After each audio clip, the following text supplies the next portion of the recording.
Look, we know the deal. Lurie and Sirianni today. They're going to do their dance. I don't know what's going to happen at the end of it, but they're going to do their dance today. We will talk today. And this, if I had to guess, will be our final show, I think, before Lurie makes his decision. Meaning, by the time we reconvene on Monday, we're probably going to know the final answer. We better, pal. Right. So one more chance to kind of get on the record what you think Lurie will do, what you think he should do, the dynamic of that meeting. I mean, there's so many fascinating elements to go inside. How Sirianni would answer questions. I hope Lurie asked the probing questions. So all of that on the table today at 215-592-9494. So, too, unfortunately, are the remainder of the playoffs without the Eagles. We'll touch on those 4 games. Congrats to the Flyers. They won, again last night. It's amazing what they're doing. They're on a roll, by the way, right now. And the Sixers back at it later tonight versus the Magic. A lot to do, all of it with you on the phone lines at 215-592-9494. Rich. Hello, Joe. Hello there, Johnny. Chameleons' tongues are about twice the length of their bodies. So that would mean my tongue would be over 12 feet long. Wow. Well, that's amazing, but I'm trying to understand this thing with, does it curl inside them? It's like a vein? So it, Doesn't it go, I think it goes down into their, stomach and stuff. But it's got to then curl. Yes. It's the only way it can be twice the size of a body. It's not like just... Well, you've seen the way that a chameleon tongue comes out. It unfurls. Yes, it's curled and it goes zoop. Wow. And it unfurls out. That's amazing. Unfurls is the proper word. Amazing. No, that is amazing. Yeah, my tongue would be 12'6". Look at you. Look at you. All right, so look at Jeff Lurie. I mean, look, I guess he's back in town. He's supposed to meet with Sirianni today. Let's get to this thing here today at 215-592-9494. Obviously, the main thing is Sirianni and what to do with him. But there's another wrinkle to the whole matter now, which I think for all of us was unexpected, that Jeffrey Lurie would be, not in the area the last couple of days, buying a yacht, and now yacht's back or flies back, whichever way he came back, in order to meet with Sirianni. And I guess I'll ask this question to everyone right out of the gate. Do you trust Jeffrey Lurie in this moment? Now, here's the deal. I say this moment because, the reality is I think a lot of us have grown remarkably willing, and generally, rightfully so, to trust Jeffrey Lurie in a lot of moments. I mean, he's hit on a high batting average as an owner. I don't think there's any question in my lifetime, now 45 years old. I mean, Lurie and Ed Snyder, clearly the 2 best owners. And I love David Montgomery. They had a great stretch of 5 years in the playoffs. And maybe David Montgomery's 3rd and John Middleton's starting to get in there. But, pretty obvious Lurie and Ed Snyder. You talk about compared to what? Harold Katz? Compared to Norman Brayman? Compared to Josh Harris? What are we doing here? All right. So, generally, John, we've actually come not only to like Lurie, but maybe even love him. But this one's been strange. I mean, he's not here, wasn't. And then there's this other element to it. He didn't do what most people, and by most, I'll just cite our poll from right after the season on Tuesday morning. Our simple question, do you think Nick Sirianni should be fired, yes or no? 81% said yes. And I guarantee you, if we ask those 81%, do you think he should be fired right away? I have no doubt most people would say, of course. What are you doing here? He hasn't been. So, John, all right, let me turn it over to you here. On the Lurie front, as it relates to the Sirianni front, as it relates to the fan base front for trust, where are you, John? And you know the man. You played for the organization. Where are you on trust of Lurie in this moment? Yeah, I absolutely trust Jeffrey Lurie. I think he is he does set a new standard for ownership in the NFL. He's great at his job, so much so that he's in a separate tier. The sensible owner who actually does everything his team needs without going over the top, without making it about him. He does a great job of keeping his nose out of most things and delegating and again, being sensible and then inserting his nose at critical times, like now, to lead the organization on the proper path. Is he on top of this situation? Absolutely, Joe. It means everything to Jeffrey Lurie How do you that explain- this organization gets right. How do you explain the yacht thing? How do you explain that? Look, I hate the perception of that. And the only way I can explain that is that's something that was scheduled long, long ago, and he didn't expect to be losing when we lost. Well, then reschedule. Okay. I mean, figure it out around Okay. Christmas. Like, my team's sinking. So, I was going to meet with the other billionaire down there to maybe buy I his think the yacht company then. selling him the yacht would reschedule. I Yeah, don't let's- know yeah, the let's- details, man. No, I we know, just but you don't get- know I enough know. to be critical on that part. I know that this matters to Jeffrey Lurie, and I know he's the consummate owner in the NFL. The entire NFL knows that. And Jeffrey, he's an incredibly thoughtful and kind person who is willing to make the hard decisions, and he has historically. Yeah, he has. Jeffrey knows that Nick is likely not going to be able to save this, but it seems as though he wants to give him a chance to convince him otherwise. He's, delaying what I believe is the inevitable. Jeffrey Lurie has proven to us time and time again he's the consummate owner. If there's one thing that annoys me about our consummate owner, it's that it takes him a while to get to these decisions. It does. That are massive decisions, and he does give them the proper weight, so maybe I need to get my head right. Like he's just weighing everything he needs to weigh here. Maybe that's good. I think he'll still come to the right decision because historically, Jeffrey Lurie comes to the right decision. Well, a lot of times he does. Look, we'll see at 215-592-9494, including what do you think the right decision should be? I mean, let's not lose sight of the fact the Lurie conversation is fascinating. The ultimate conversation is, do you think Nick Sirianni should be fired? And knowing this is probably our last show before that decision will be made, whether it's today or tomorrow. I do think we're at the point where, this is like the final chance to get on the record before a decision is made.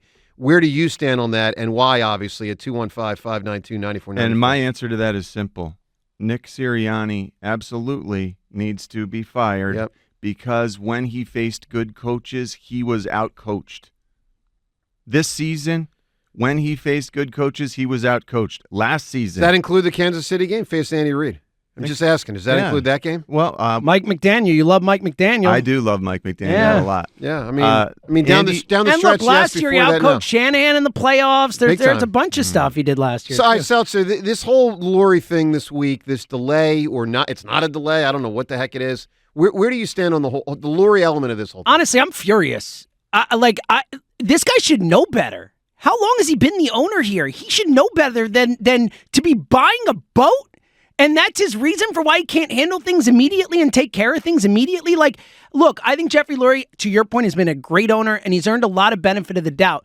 But this reeks of just not knowing better. How does he not know better? That's my question. This guy, and again, maybe he wanted to give some time for Sirianni. Come up with a different excuse. Say you have a family obligation that was planned a long time ago or something. Don't let us know that you're out there buying a freaking boat James, when you should be that's a here mistake. handling your freaking team, James, man. let me ask you a question. And I ask this, James, to you and everyone at 215-592-9494.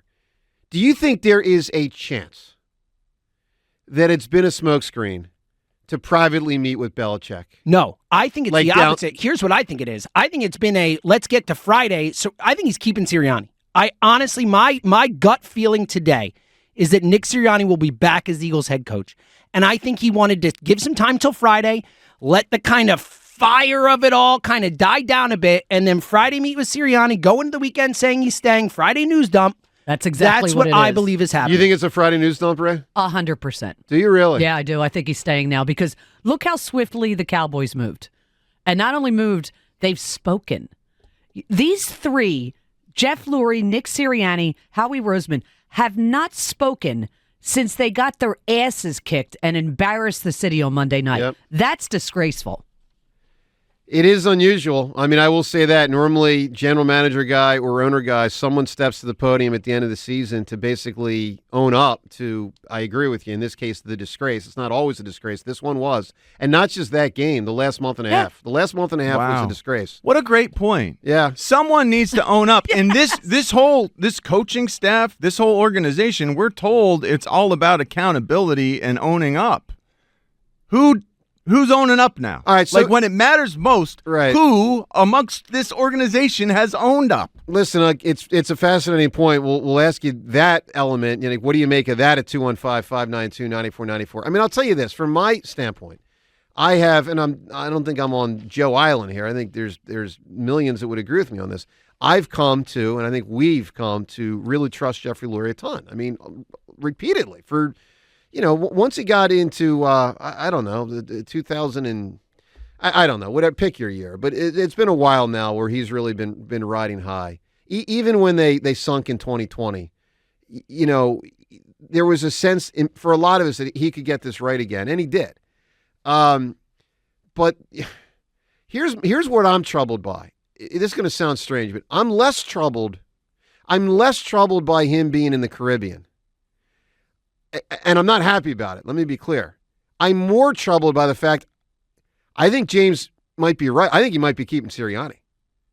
I mean, listen, maybe 3 o'clock today we find out. They met for 6 hours and we get an Adam Schefter. I just think that's impossible. Well, here's the thing. Like, I can't imagine he can look at this situation and think, oh, yeah, Nick can save this. Nick can pull this back. Like the team, they don't believe in him right now. He hired him, though. Like, he hired Nick. And when he hired Nick, he was like, I can't wait to see the coach you become and what you grow into. But he also hired Chip and I know Doug he and did, but and I'm just saying that he hired Nick, and Nick brought him to a Super Bowl last year. Like, I understand that. Dude, Doug got him a Super Bowl. I understand, but then you had a 4-win season after that. Again, I'm not saying whether or not to fire him. I'm trying to look at it from Jeffrey Lurie's perspective. Also, what we've talked about many times, how does the league view you? Like, we've had many people be like, are you kidding me? Like, including veterans on the team. James, let me ask you. I'm just saying, like, Lurie, I think there's a lot more to this decision for Lurie than just, like, the last 7 weeks of the season. Well, it doesn't matter what people anywhere else think.